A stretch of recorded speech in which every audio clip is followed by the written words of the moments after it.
Welcome to the webinar today. Thank you all for joining me today.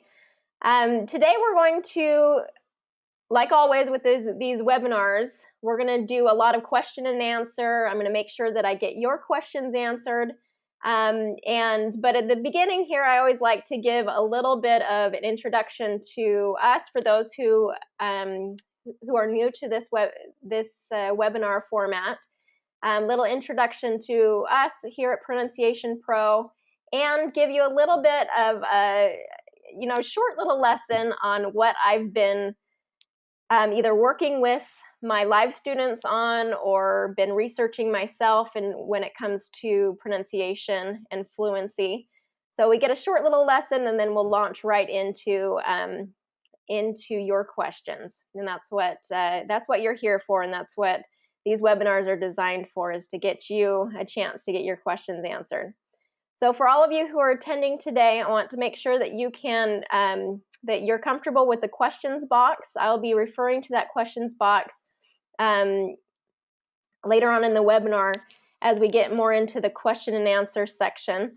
So write down as you're thinking through the as we're going through this, I want to make sure that if you have a question that comes up, write it down as soon as you think of it, so that when we get to that section, we can launch right into those questions.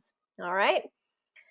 So today, this webinar, in the beginning of this webinar, I want us to really be focusing on habits. Okay, I want you to be thinking about habits.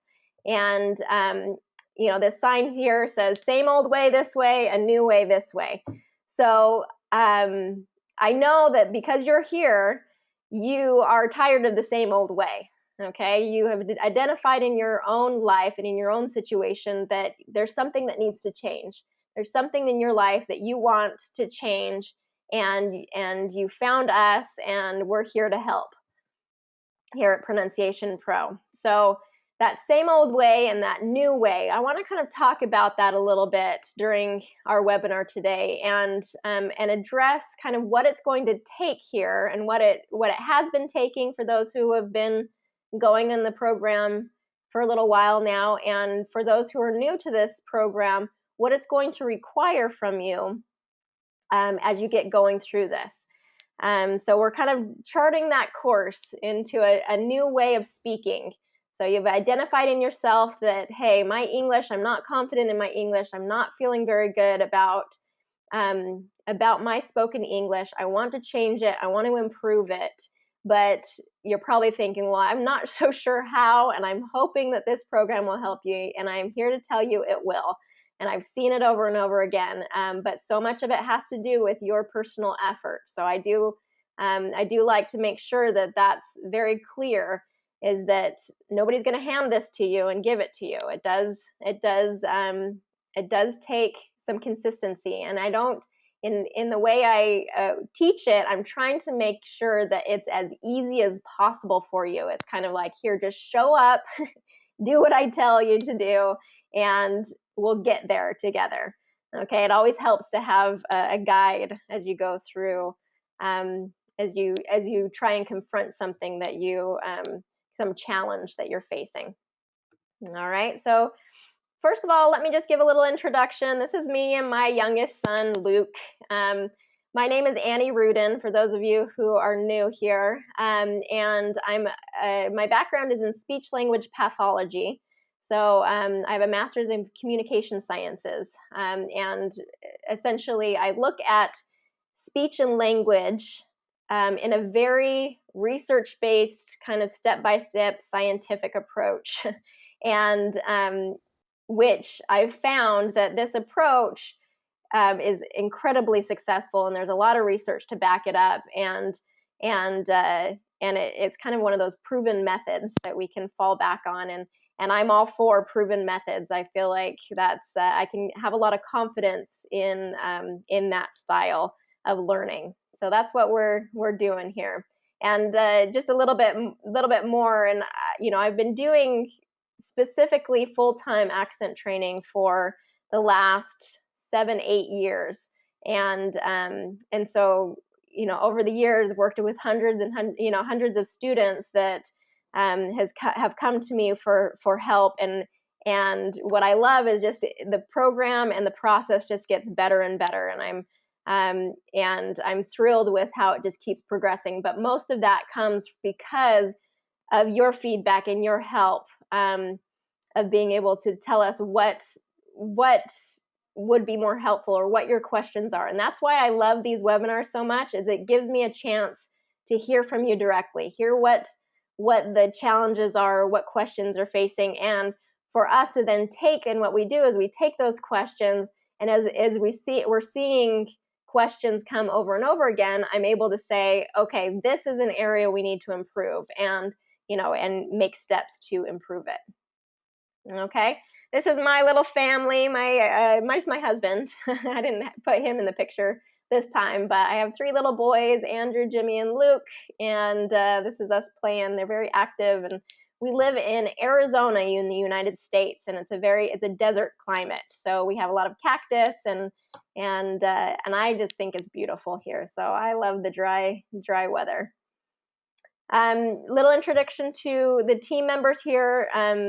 Gideoni helps me with returning emails, so you might hear a lot from her as you're asking questions and things. We work very closely to make sure that your questions are answered. And then Andrea is also a speech language pathologist with a lot of the same background that I do. And she's been helping me with the feedback. So for the Plus package and for your week 1 feedback, I know that a lot of you have submitted those assignments. She's helping me out, and what's great about this is with the help of these ladies and what they've been able to do to help me, it's freed me up a lot to be able to create more materials. So we have a lot coming on in the next few months as far as new lessons and new material and supplements to the 12-week program. But then also we have I'm working on an alumni program to work on past the 12-week course that I'm really excited about, and I'll tell you a little bit more about it later on. Okay, so let's jump into our topic here today.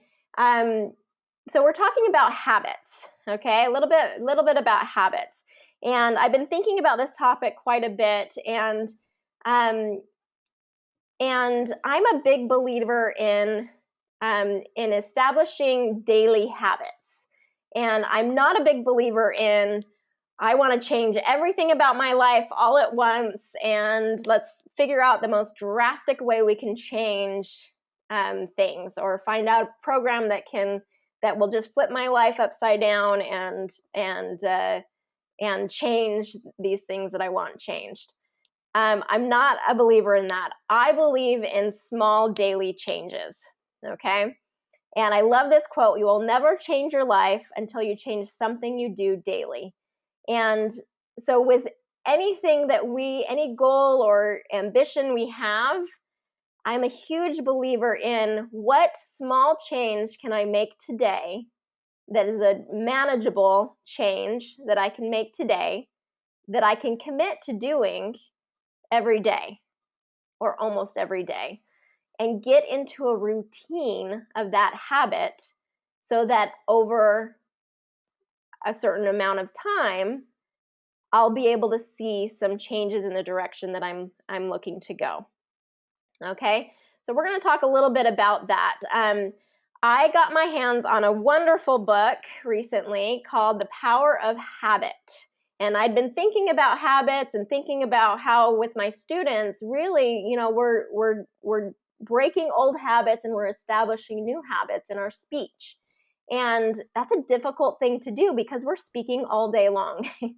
And so there's these habits that are really ingrained in us, and very, very strong habits that we're doing. And so I wanted to learn more about this idea of habit and really what it takes to change habits.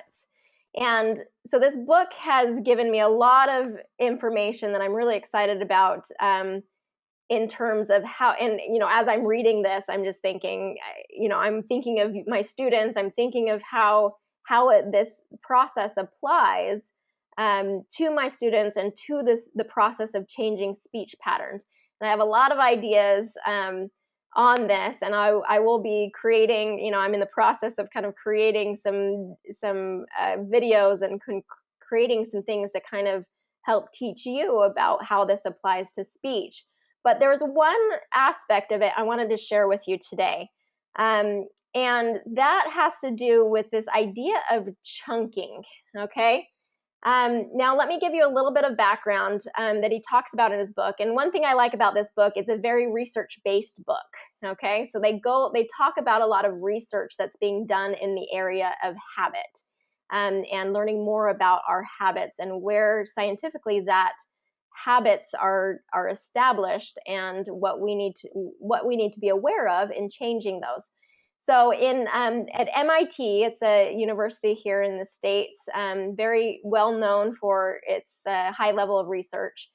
They have been conducting an experiment with rats, and here's the experiment. I'm going to talk about the experiment, talk about kind of the findings, and then I'm going to talk about kind of how we can apply that to what we're doing here with your speech patterns.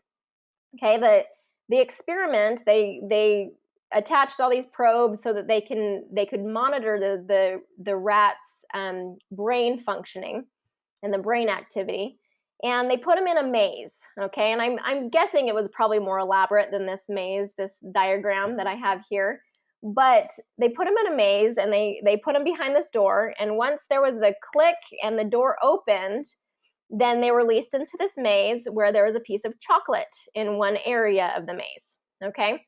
So the first time the rat goes in it, their brain is in high alert, okay? So it's a new situation, it's a new situation, and they can smell, the rat can immediately smell the chocolate. So it's sniffing around and it's trying to navigate through this maze, and there's a lot of brain activity because it doesn't know what to do and where to go, and it's trying to use all of its senses and all of its brain power to figure out where to go. So eventually the rat finds the chocolate, and then they do it again, okay? So they start him at the beginning, the gate opens, click, he goes out again. There's probably a lot of high brain activity for the rat to get to the chocolate.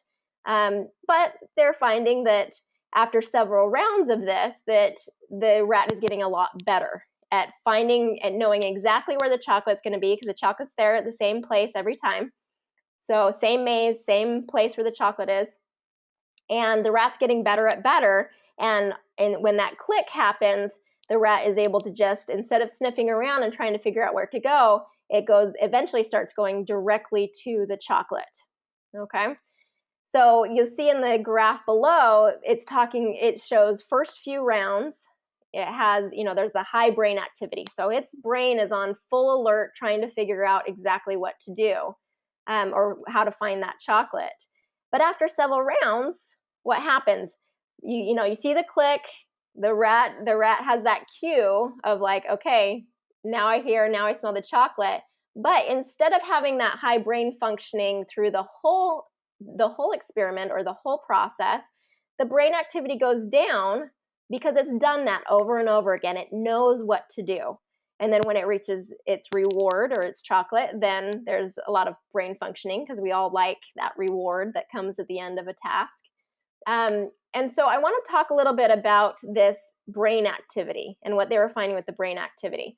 And they in the book, they related that to the first time you're backing out in a new car, first time you've ever driven maybe, new car in a garage, and you're backing out into the street, okay? There's a lot of things you have to think about, a lot of new stimulus, a lot of things that are happening that, the gear and the brake and the gas and making sure the mirrors are right. And there's a lot of things to think about that first time or the first few times you do that operation. But after a while, you've done it enough that your brain goes into kind of an automation. It automatically goes into and knows what to do. And this is what the brain does so that it can get comfortable, so we don't have to be in high alert all day long. Our brain notices, hey, I've done this before. I've done this before, I can settle into this habit or this routine that I have practiced over and over again, and I can be thinking about other things instead of being high alert as to this one specific task. Okay, so how does that relate to your speech and language training? Well, we have, what we're doing in this course is establishing routines. It's practicing routines in your speech patterns that at first, and all of those of you who are in the first part of this program, the first few weeks of this program, your brain is on high alert every time that you're practicing or you're thinking about your pronunciation, because it's new information. It's new, it's, you're trying to figure out exactly what to do with that. You're trying to get your mouth in the right position. It's, your muscles are not necessarily ready for that change yet. And it really takes a lot of that repetition for your mouth to get comfortable with those new sounds, those new ideas, the new listening that you're kind of being exposed to. So your brain's on high alert. But the idea through this program is through practice and through that repetition that we go through in your practice, your daily practice. Again, just changing one small thing that you do every day, that practice and paying attention to your speech patterns. That's what is going to bring that brain activity down when it comes to your speech, because your brain is going to say, oh, I've done this over and over again, I know what to do. So think about it in terms of you're in a presentation or you're in a conversation with someone, and usually it's, oh no, I've got to make sure that I'm pronouncing things correctly, and I got to think both my pronunciation and what I'm talking about, and your brain is just on high alert. Okay? But the idea is, as you practice and get that consistent practice every day, when you go into that situation with a presentation and a conversation that you want to make sure that you're nice and clear and distinct about, then your brain can kind of settle into that, I've done this before. Maybe all the cue or the idea that you need to remember is, I need to slow down a little bit more, or or move my mouth. That's those 3 main tips that you learn at the beginning. Those are your cues. Slow down, move your mouth, speak up. Find which one kind of cues you or alerts you into, okay, I need to remember this one thing that will bring all of this practice and all these things that I've been working on into this conversation, so I can think more about what I'm saying and not how I'm saying it. Okay, so the underlining idea here is practice. You have to establish a routine of practice when it comes to your speech, and that means it has to be out loud. This is a muscle. Your mouth is a muscle that has to be trained. It has to move in this new way over and over again before it's comfortable there, and that brain activity can come down. So you have to be practicing consistently, and if you're not, then I want you to really think about how, okay, I'm going to rededicate myself to finding that time every day so that you can be reading out loud, you can be practicing out loud with your focus on your pronunciation. And depending on which week you are in the program, that focus is going to be slightly different. If you're just there at the beginning, there's certain things that you have to focus on. Week by week, there's certain things that you need to focus on, but continually being aware of kind of those past lessons. So I promise you it gets easier, okay? I do find, especially with that TH sound, oh my goodness, that my students at the very beginning, it's like, oh, that's so uncomfortable. That's so hard to get my mouth to move in that specific way and get that tongue between my teeth and pronounce that this, that, them, those without it being just so hard. But the secret to that, and I've seen it over and over again, is those students who practice and they get that repetition, they are the ones that are able to overcome that and eventually get to the point where they can do it without thinking about it. Okay. All right, small daily habits lead to long-term growth. I want you to remember that. Small daily habits lead to long-term growth. It doesn't need to have this, you don't need to have 3 hours a day that you're focusing on pronunciation. Just find time. I recommend at least 30 minutes. Find time that you can focus on that. You can integrate it into your daily life. You can read books to your children. You can practice out loud presentations that you already have to do at work. You can read out loud emails. You can read out loud a book that you're already reading. Okay, but doing it out loud with your focus on what you're learning in this program. All right. Okay, so I see that there's some hands up. So I'm going to see if there's, I'm not sure if the hands up means you have a question or you just happen to push that button. But Yvette, I'm going to unmute you. I see a hand raised. Yvette, are you there? Yvette? Yes, I'm here. Oh, hi. How are you? I'm good. How are you? Very, very good. Glad to have you here. So I see that you have a hand raised. Does that mean you have a question, or you just might have accidentally pushed a button? I think I pushed it by mistake. Oh, okay. No problem. I'm sorry. Well, that's okay. That's okay. When you do have a question, yeah, just go ahead and write it in the box, and we'll address it. Okay. Okay, great. All right. Thanks. Perfect. Okay, so I'm going to jump into so for anyone that does have a question, instead of raising your hand, go ahead and write the question in the questions box, and then we'll go through those. I'm not seeing a lot of questions yet, so you guys need to jump in there so that we can get your specific question answered. So you'll have to tell me if anybody, I didn't write down the name of who asked these questions. There was a question about the sound in the Rudin phonetics, and then a question about the word idea. If that was you, then go ahead and write into the question box, yeah, that's me. Otherwise, I'm just going to go over that and we'll do that. Okay, so is the sound U or in Rudin phonetics? So this is a question that I got, and yes, so I write it in the Rudin phonetics, kind of the chart. I write it as UH, because there's a little bit of that. But occasionally I have found myself to be writing just the letter U, because it's normal. It's how we're pronouncing, how the natural way of pronouncing things. So I'm actually thinking after that question, I'm like, I need to just get rid of that H and just do the sound, the U as the sound. So yes, when I'm writing in Rudin phonetics, it's going to be either U or UH, because it's kind of like that sound of getting hit in the stomach, and the phonetic symbol is just an upside down V, is kind of the symbol that we use for that in the International Phonetic Alphabet.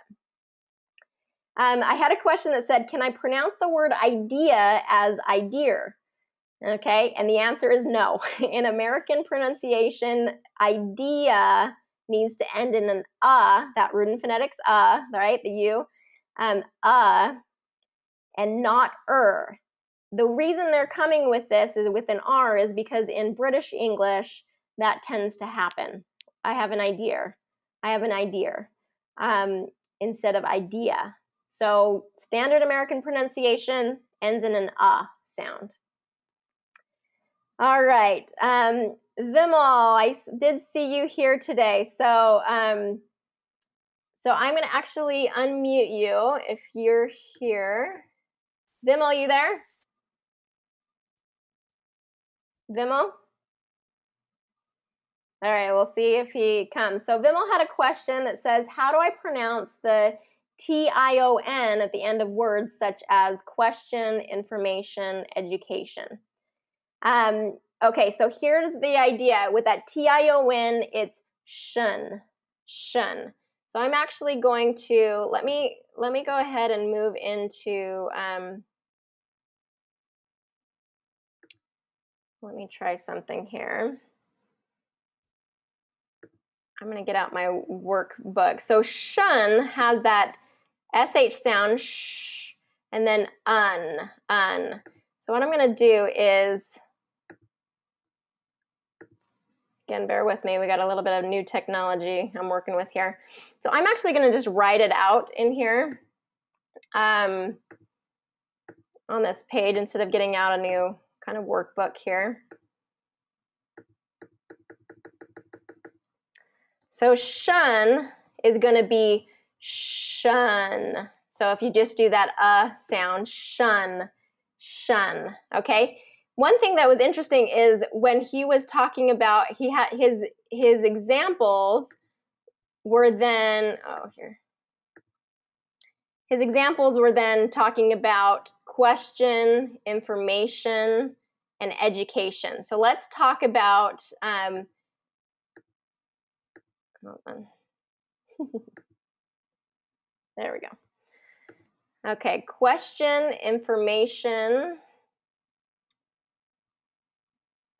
So question, Vimal, I have you on, I don't have you muted right now, so if you happen to be there, I want to hear you doing that. But question, I noticed something in that. So the standard pronunciation, and again, 80% of English follows the rules, and unfortunately we have a 20% that just kind of does what it wants. But question, I have a question for you. If you notice, there's kind of a jun, jun. It kind of gets that voiced quality instead of shh, it's getting jun. I have a question for you. Information then goes back to our rules. Information is going to be information. So it's going to get back into that shun. Same thing for education. Now here's something with education that's interesting. It also has one other thing that's going on in this word, and you learn it in week 2, and that's the invisible Y. Let's see. The invisible Y rule. So education. Okay, education. So the invisible Y rule is whenever there's a consonant and then the letter U, we're going to put a y sound in there to kind of help glide from one sound to the next. So instead of education, it becomes education. So that j sound kind of gets in there. Education.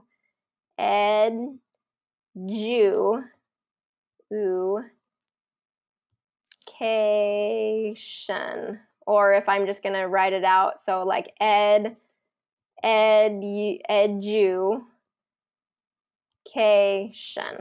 Okay, education.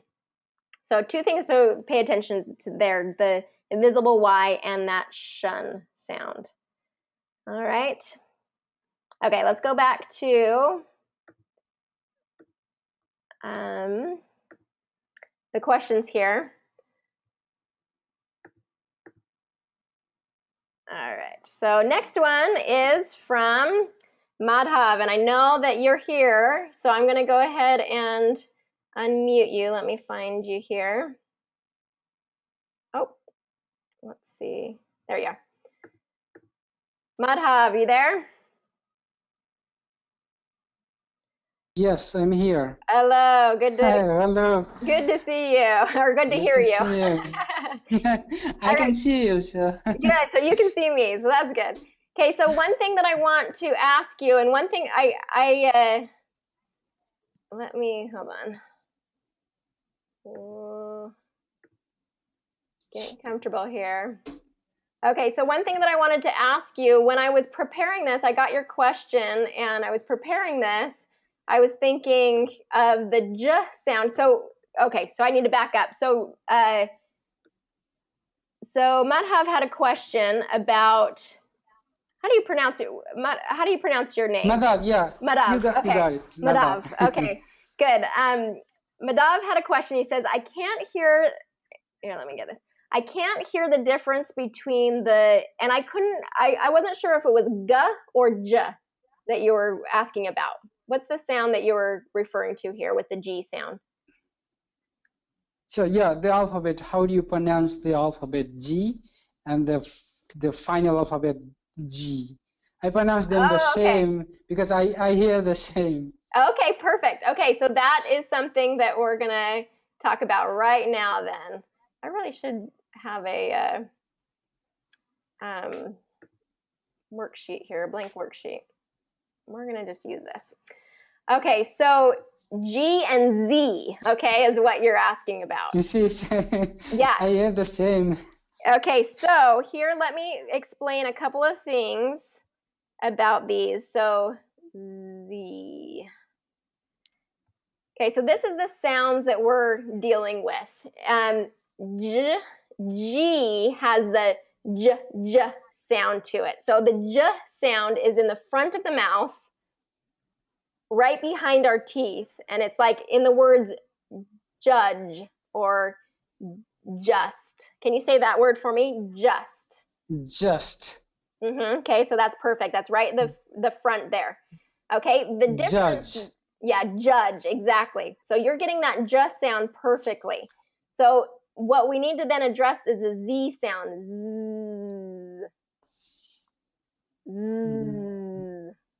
Z. Z. Z. There you go. So you're doing it right behind. So what's happening is it's right behind the tongue, the teeth there. Z. Z. Z. Z. So if you kind of think about it, G is a little bit on the side, J. Z is right there in front of your teeth.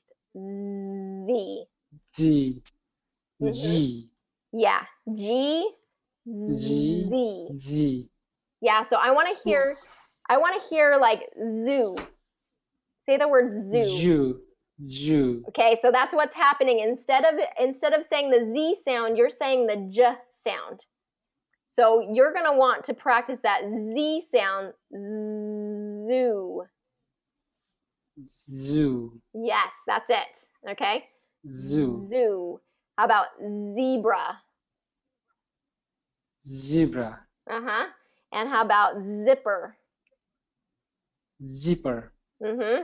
And xylophone. I'm trying to think of. Xylophone. Yeah, and you want to make sure that it's right there in the front. So the other question I'm thinking is, if you're having a hard time with the Z sound, I'm wondering how the S sound is. Like, yes. Same. Same. Okay, so that's perfect. So one thing that to think about is in the first week of the program, this is for everyone to kind of think about, is in the first week in the program, you have that lesson on voiced and voiceless sounds, right? So, so what you're seeing here with the S and the Z is your mouth is in the exact same position. So like zoo and Sue, like the name Sue, Sue and S-U-E. Yeah, S-U-E and zoo. We have the same mouth position for both of these sounds. Sue, zoo. So say those two for me. Sue, Jew. Nope, get it in the same position as Sue. Zoo. Zoo. Zoo. Zoo. Zoo. Yep. Okay. Zoo. Okay, so that the only difference there is that the Z is a voiced sound, so your voice is going to turn on, and the S is a voiceless sound. So they're pairs. So what you want to do is you want to make sure your mouth position is in the exact same place as the S sound. Sue, zoo. Jew. So G, you mean the final alphabet G, right? Z, yeah. G-O-O, Jew. Zoo, zoo. Zoo. Zoo. Zoo. Z. Say that for me. Z. Z. Got to make sure that it's in the front of the mouth instead of kind of to the side. J, Z. J. For example, G as in golf. Golf. Yeah, G. Yeah, G. G. Z. So I'm saying G of golf. Yeah. It's See the, if I can say it. yeah, G you have fine. G. You're saying G, perfectly correct. It's the Z. Because I only say the final alphabet G. I learned British English, and Okay. for British it's a Z, you know. Yeah, So when I so say G, it's a Z. okay, so this is the sound. That Z sound is what you specifically have to practice. Okay? You have to get your mouth in the front and practice it. And I know you're in the plus package, so Andrea, I'm going to send her a little note to say Madhav needs Z practice. He needs a worksheet on Z's, and I want you to correct him on those Z's. Okay? So that's something that you're going to be practicing. Got it? Okay, all right, Okay. thank you. You're very welcome. Good question. Bye. All right. Bye. All right. Okay, we're going to move on. Let's see.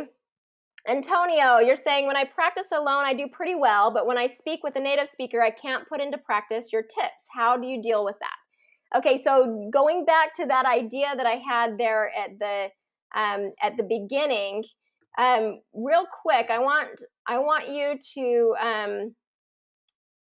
Antonio, tell me, and I'll be looking for your response, or let's just unmute you. How about that? Hi, Antonio. Hey, how are you? Good. How are you doing? I'm good, thanks. Good. Okay, so you're having how far in the program are you? This is my second week. Okay, so I'm gonna speak to that specifically. So when you're practicing your loan, you're doing really well. Okay, so think back, and I'm gonna go back here. Here, hold. Uh-oh, what am I doing? Sorry, I'm gonna go back to some of the specific. So I'm gonna go back to this. Oh, sorry.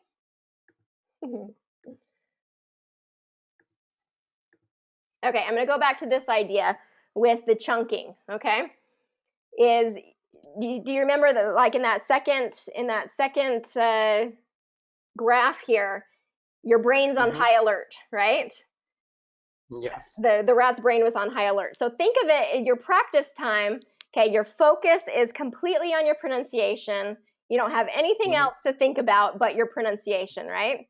So you're doing pretty well. You're thinking, okay, I've got this. And then you go to speak with a native speaker, and then what happens? You go back to your old habits, Yeah. right?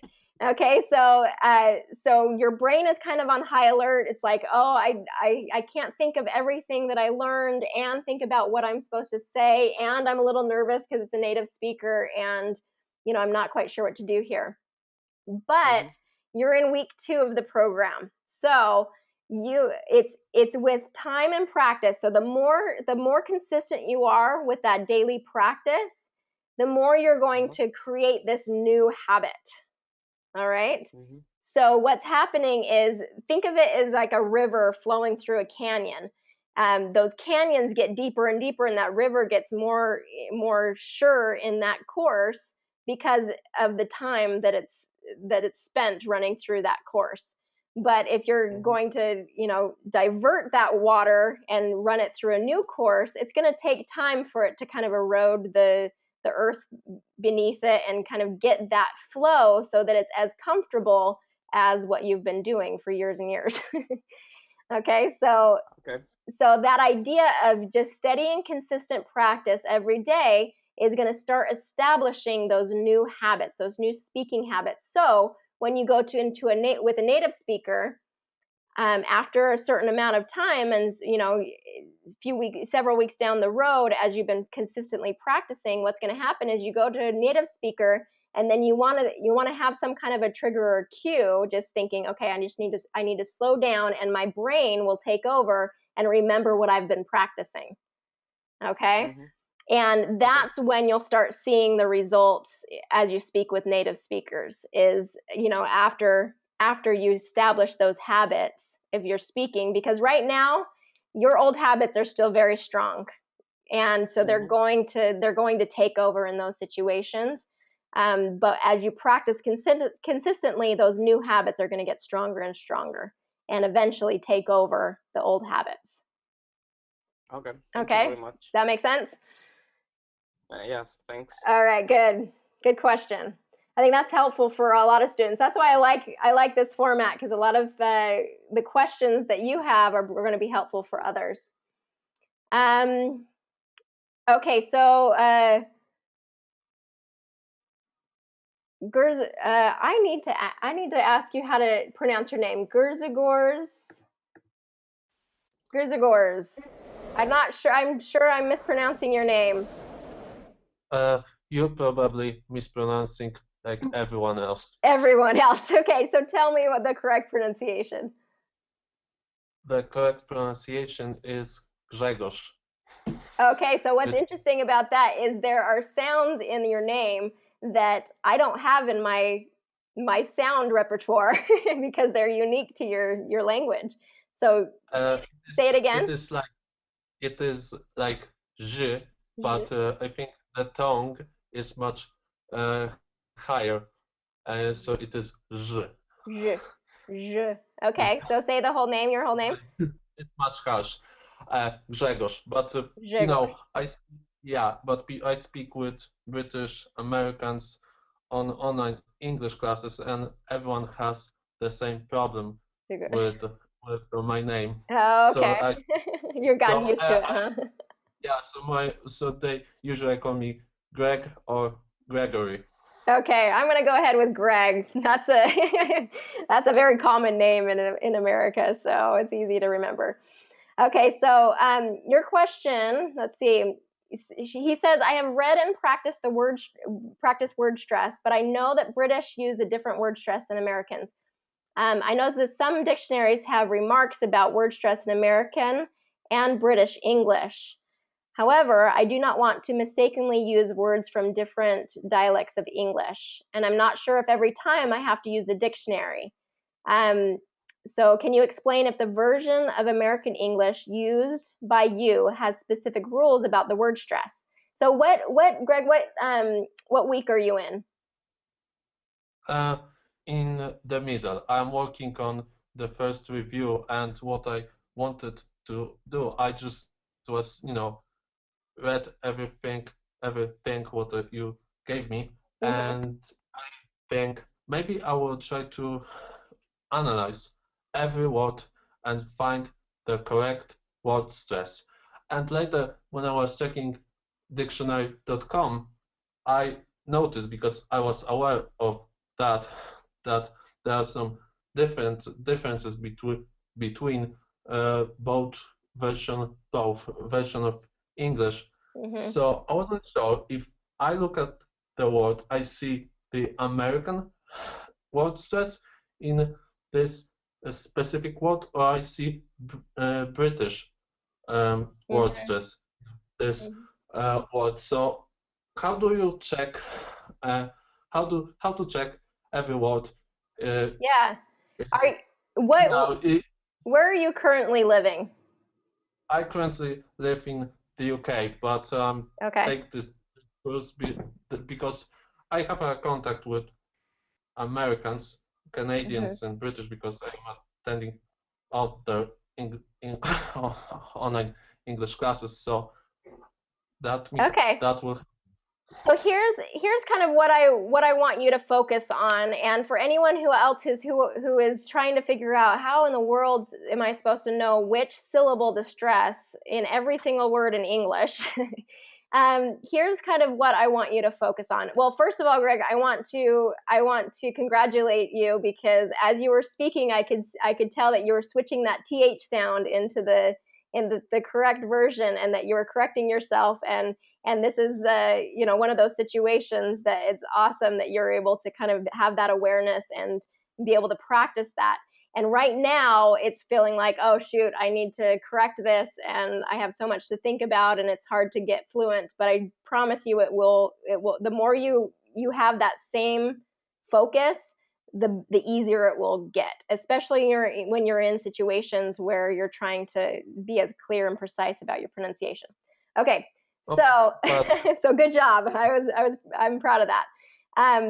So getting into word stress, I want you to take a step back from analyzing every single word, and I want you to listen more. Okay?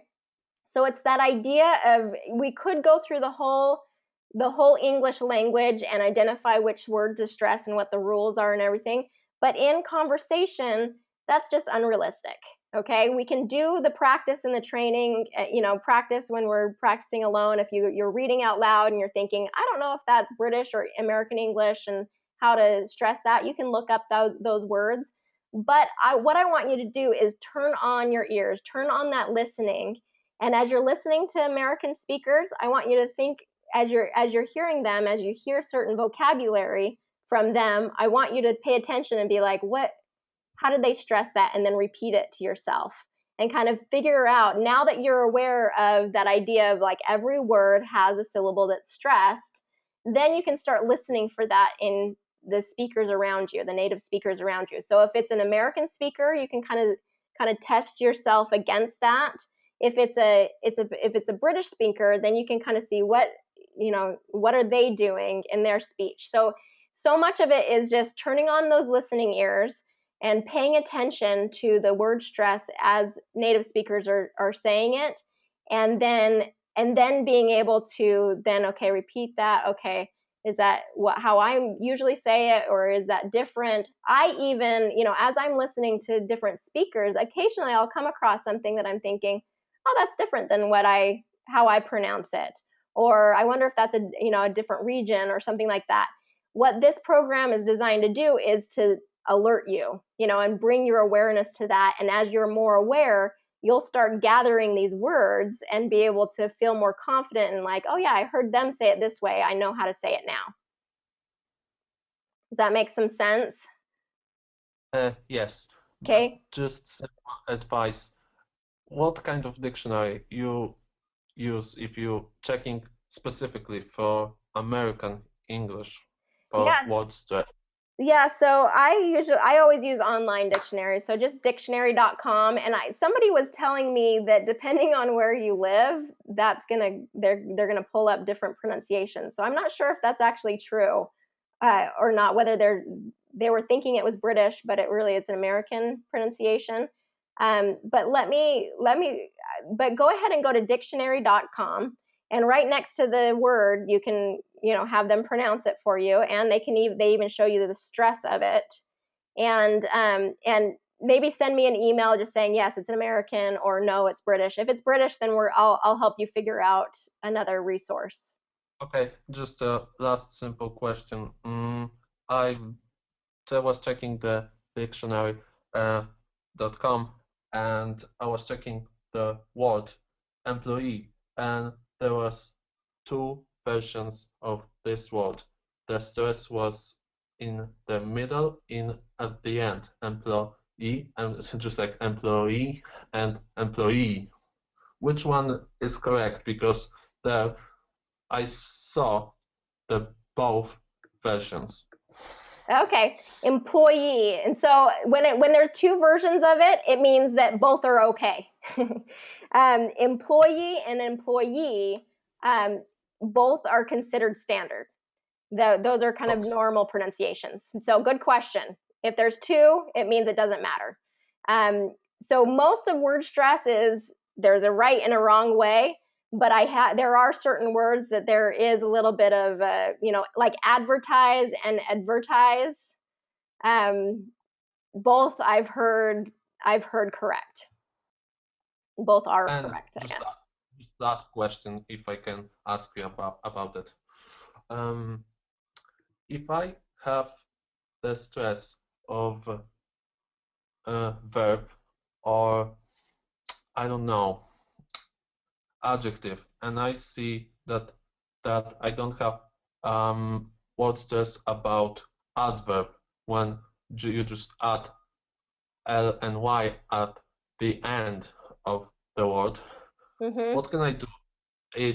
That means that I just need to stress the middle of this word if there is no information about the suffix. Yeah, so the suffix, and you'll have to, I even haven't memorized all the rules, but in the word stress, the advanced word stress worksheets in your program, they'll have lee, and they'll have a rule of when you're supposed to stress, where you're supposed to stress with that suffix. So like, Okay. yeah, so go ahead and take a look at that word stress, the advanced word stress rules. I don't go over it in the video, but I give you worksheets on it. Go through those and it'll tell you specific suffixes and how the word should be stressed with those suffixes. Okay? Okay. All right, you. thank you, Greg. Appreciate your questions. All right, so, okay, so how many times do I need to practice each exercise before it becomes a habit?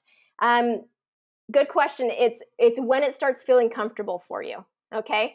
When you're in conversation, I want you to think, okay, now all I just want to make sure, and I'm going to bring my awareness to this one sound that I've been working on and make sure that I can do it in that situation. So you practice the exercise, you start reading things and listening for that same sound, practicing that sound in different reading contexts. You start speaking in conversation with you, thinking, okay, I'm going to make sure I get that TH sound in here, just like Greg was doing. He was trying to get it right every time he said it. And depending on the person, it's going to take, a few weeks, it's going to take several weeks. But I have found that if you're consistent with that practice, anywhere from 2 to 5 weeks, it usually is, it becomes more automatic for you. All right. Let's see. Can you show me your mouth and maybe your tongue when you pronounce the R sound? Okay, good question. R sound. Okay, so here's what kind of happens with the R. And I'm not sure if you can see. I'm going to get really close to this. So I'm not sure if you can see, and I'm actually going to shine a light. We're just going to I don't know if this helps. So what happens is my tongue is down. The back of my tongue is up. So think of this as my tongue. So if it's flat like this, my tongue is coming up like that. And it's touching the roof of my mouth there. Okay, so let me, so yeah, Catherine, let's see. Let's get you on here. Catherine, you there? Yes. All right. So I want to hear your Perfect. Okay. So I know that there's specific. Remind me what pattern it is that you are having a hard time with the R. Was it R at the end of the words, or in the middle? It's the most difficult for me. In the middle of the word. So like brown. Yeah, that's right. It was in the beginning. The blends, the like bread. Say bread for me. Bread. So what's happening is you're not getting enough your tongue pulled up. So what I'm hearing from Catherine is that instead of bread with the tongue kind of pulling up here, I'm hearing bread, where there's not enough tongue. The strength of the tongue's not coming back too much, but she's doing all of her lips. So if you think of a W sound, wah, wah, wah, it's all with the lips and not with the tongue.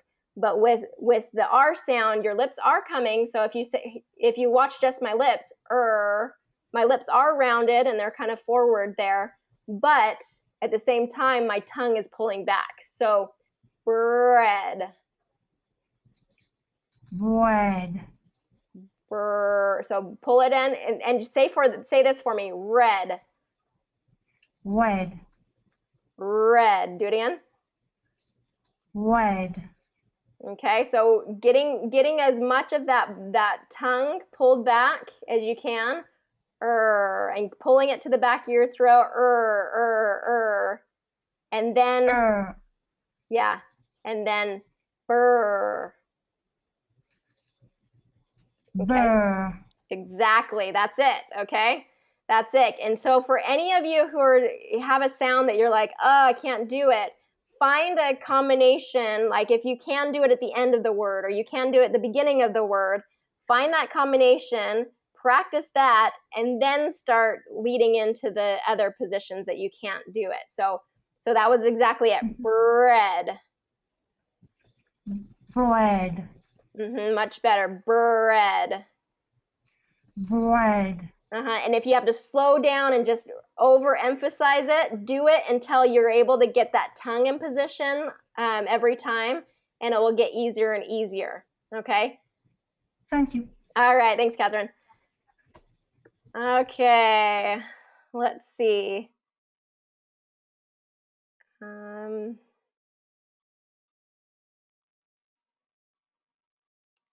We have just a little bit of time, so I'm going to save these questions and kind of respond as I can.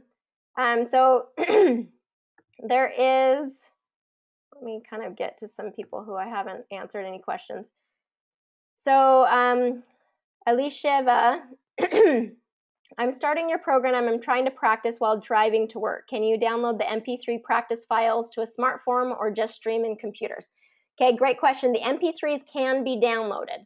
Okay, the videos I ask you not to download, and just kind of watch the videos, practice it once with the video, and then download the worksheets and the MP3 files and put those on your smartphone. And definitely a drive to work is a perfect time to practice because you have that time to just repeat and practice and say things out loud in the kind of privacy of your own car. So yes, absolutely download those MP3s. On the page, they're on the left-hand side, the bottom left-hand side of the page under a green title that says downloads. So you click on those, right-click on them, and they'll be there. Okay. So Gilbert, I want to get to your question. My question is on the 3 easy tips. Slow down. You said that non-native English speakers speak too fast, and this makes it difficult for native speakers to understand. Is it possible to speak too fast a language you don't understand? Let's see. Is it possible to speak too fast a language? I'm gonna unmute you and just kind of get a little bit more clarity on this question. Gilbert, you there? Yes, I'm there. Hello. Hi, Annie. Hello. Good to speak with you. Okay, so Thank you so much. so help me understand your question a little bit more. Is it possible to speak too fast in a language you don't understand? Can you explain that a little bit more for me? Yes, please. It's like, to me, when you don't know a language, you are struggling to, to get your point through. And in many cases, you can, as you are struggling and you have also too much stress, let's say if I can use like 1 minute to speak like 100 words, people like you, native speakers, maybe you can take 1 minute and speak and say like 150 or 200 words. So it's like my idea. I just want to understand the logic. When I don't know a language, I'm struggling. I think before I speak, and that that will make me even very slow. That's how I do understand it. Yeah, and that's gonna be the case for a while until you get more and more comfortable with the language, and that's perfectly fine. And I would rather, and you kind of think of it in terms of native English speakers would rather you slow down and clearly be able to say what you're saying, but at a slower rate, than try and speak very quickly and they don't understand or can't understand anything that's being said.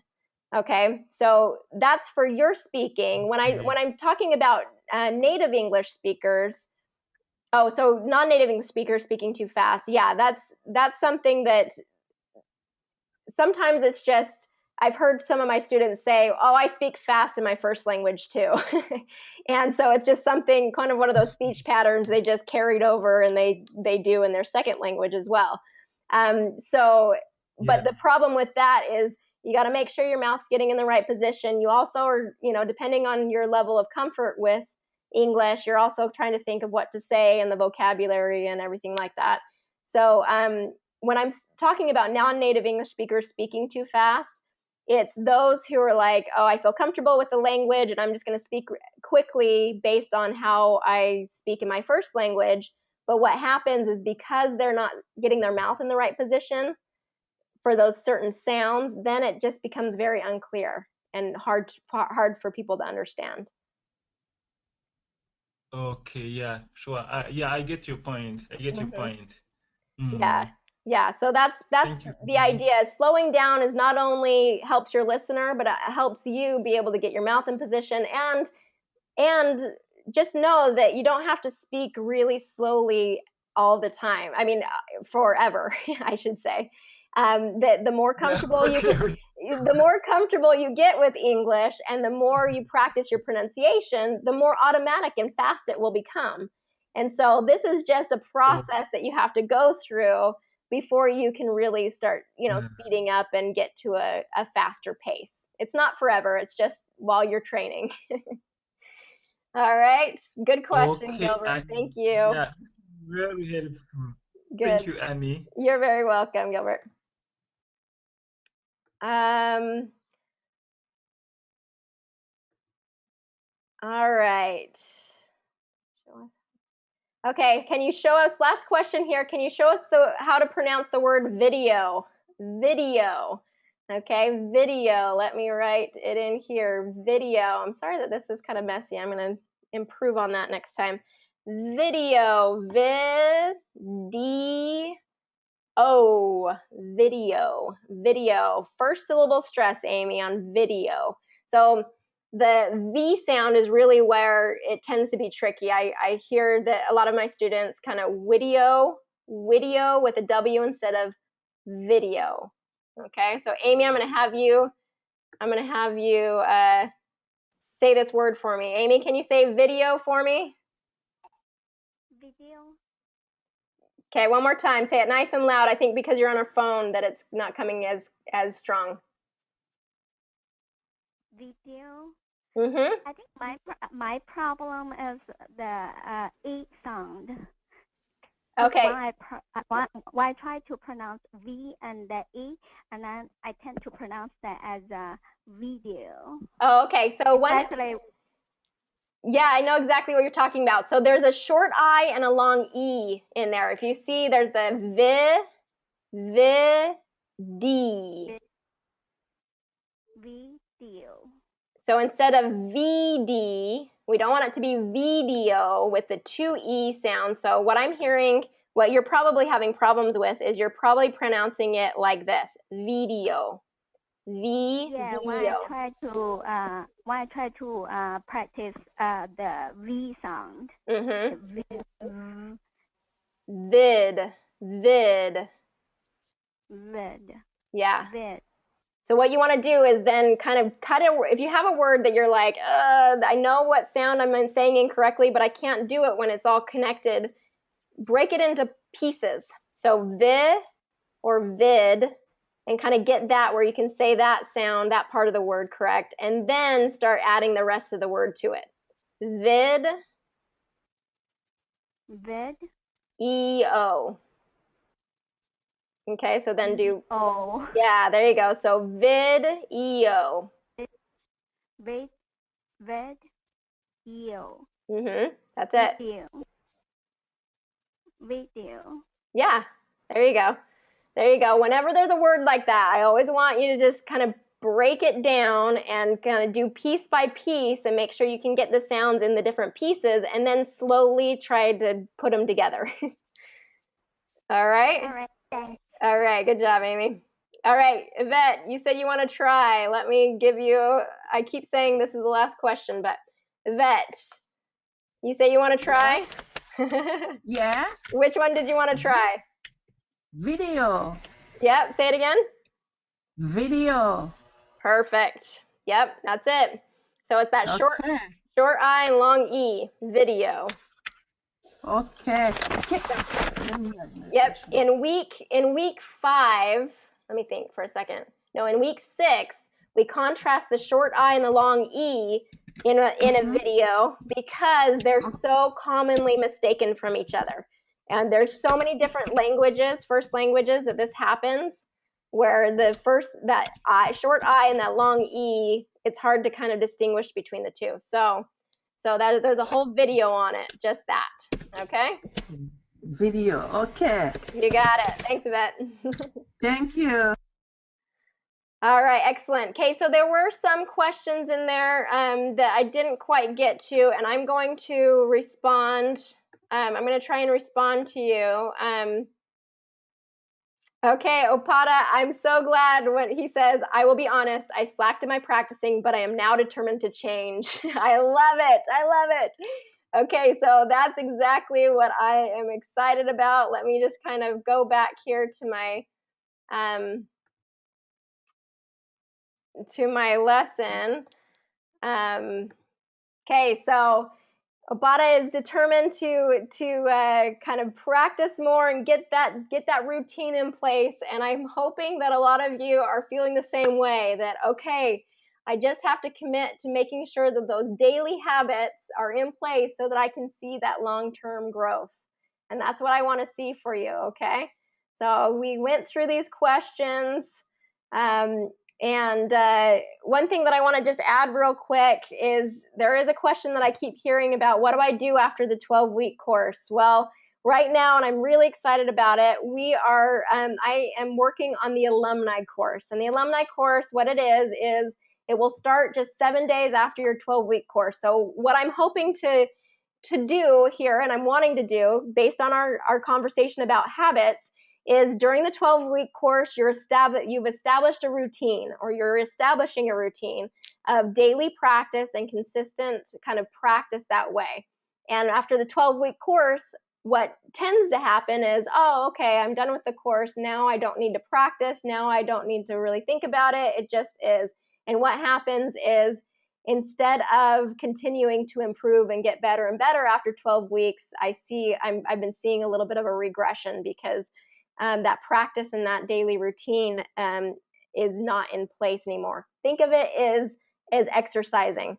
If you go through a 12-week exercise course, you can't at the end of the 12 weeks be like, oh, good, now I'm fit and I'm ready to go eat junk food and sit on the couch. No, in order to stay fit and to stay strong and to continue to get even healthier and stronger, you have to continue to exercise. And the same thing is the case with your pronunciation. All right. So the alumni course is designed to help you continue to practice, to help you maintain and refine your pronunciation. The difference is it's no longer going to be this, half an hour video or hour-long videos that you have to go through. What I'm going to do is I'm going to give you materials, maybe a 5-minute video, 5 to 10-minute video on a topic, and I'm going to give you the video, and then I'm going to give you practice material, and we have a different format that we're kind of working on with the alumni course, and give you the material so that you can have what you need to continue that daily practice. Okay, so just think of it as I'm setting up a routine for the rest of my life, or the rest of the time you want to speak English and want to improve on your English. If you go back, end up going back to your country and thinking, I'm not going to use English anymore, it's okay to get rid of the routine. But if English is something that you're going to be doing for the long run, then this is what the new routine that I want you to be establishing. Okay, these alumni courses based on lessons that I've done with my advanced students. So I have students that I've worked with, in my live training with the 12-week course, and then they say, but I don't want to stop here, I want to keep going. And so I've kept working with them and we've kept just kind of building off of what they learned after the 12-week course, and it gets a lot more interesting. For those of you who are in the 12-week course, it's very it's very much, you have to just practice, and it kind of has this very routine base to it. Whereas with the alumni course, we can add in some other topics that are unique. And while we're kind of talking about these certain topics or addressing these certain topics, then we can be practicing our pronunciation at the same time. Okay, so that's where it kind of gets a little bit more unique and a little bit different, and that's what we're trying to do with the alumni course. Is every week it'll be different. We'll have topics about body language and how we can use our body to help us not only appear more confident, but feel more confident. we're going to talk about accent and self-perception, kind of the way you perceive yourself or your accent and how you're projecting that idea or that perception on the people around you. And in effect, kind of related to that lesson is more like, how do you take control of the conversation so that it doesn't become so much about your accent? Or, a lot of people that I work with say, people are always saying, oh, where are you from? And it draws attention to their accent. And we're going to talk about different ways to handle that situation.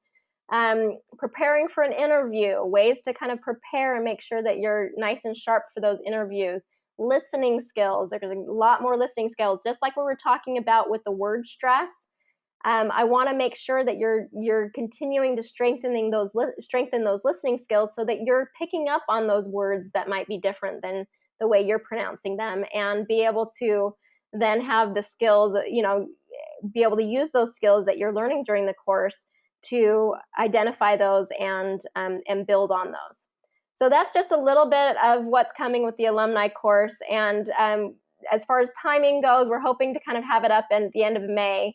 And also what's happening in May is we're hoping to get up, we're working on a brand new kind of website for Pronunciation Pro. Same content, same material. We're going to add some more to it, but we're going to have it in a structure that I'm really excited about.